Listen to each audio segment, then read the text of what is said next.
And with us now to discuss the likelihood of a peace deal in Europe is Jim Gilmore, former U.S. ambassador to the Organization for Security and Cooperation in Europe. Ambassador, are we going to see a deal come out of this?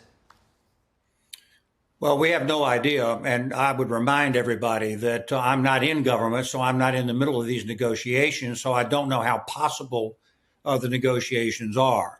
But the first thing that I want to emphasize to your viewers is to remember that what's going on here is that Russia has a goal and objective in mind. They have been relentless about it. They've paid over 1 million people dead and wounded to try to achieve it, and their goal is the elimination of Ukraine, period. And I think they'll continue to do that through negotiations on the battlefield. And they'll continue to do it until they're stopped. Now, that being said, there are a lot of discussions now going on. Secretary Rubio believes that perhaps things are making some sort of progress. But frankly, the first 28-point plan was clearly Russia's plan. There's a question, no doubt of it. They want to acquire all the land that they not only have, but that they have not yet conquered. They want to make sure NATO troops can never station on Ukraine, which means there can't be any real security agreements. They want to completely obtain their objectives. And the most important thing is they want a legal recognition of their conquests. And my position has been consistent throughout that can never happen. That's what they're fighting for. They're fighting for the rest of the world to agree that their conquests are legitimate, and they're not. And as long as that's not conceded, sooner or later, they will end up having to withdraw from Ukraine.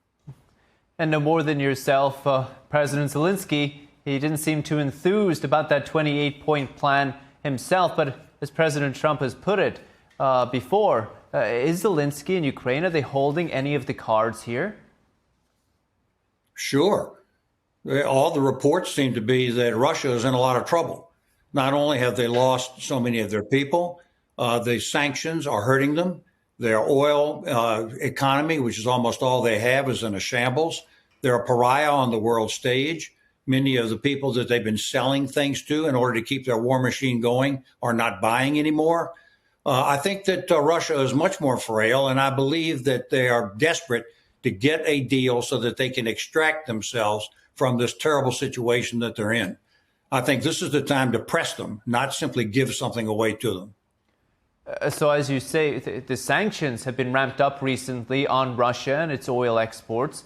Does the U.S. or Europe have any other leverage to pressure Putin into a deal? Well, I think that we need to be continuing to give the Ukrainians what they need to defend themselves.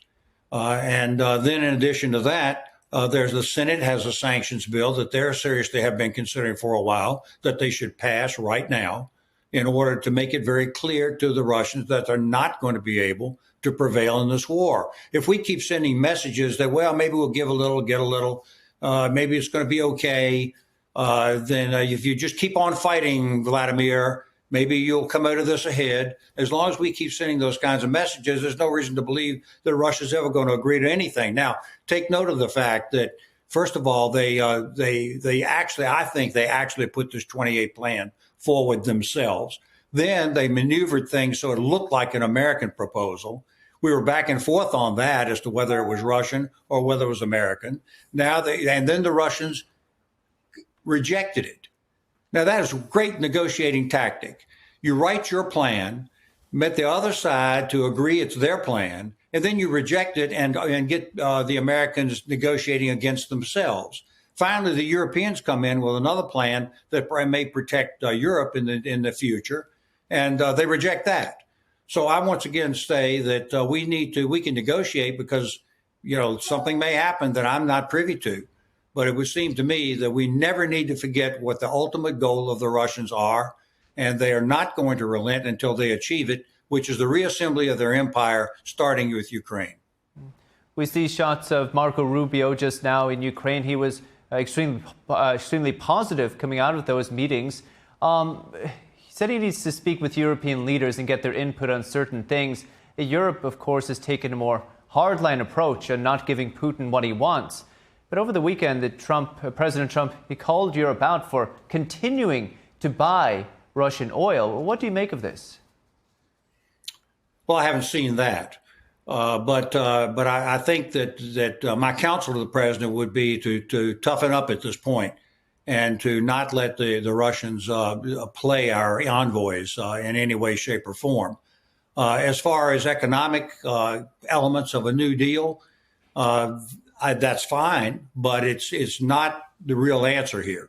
The answer is that all the principles of modern civilization say that you have territorial integrity of your country, that you cannot conquer another country by force, and these principles are being violated by the Russians.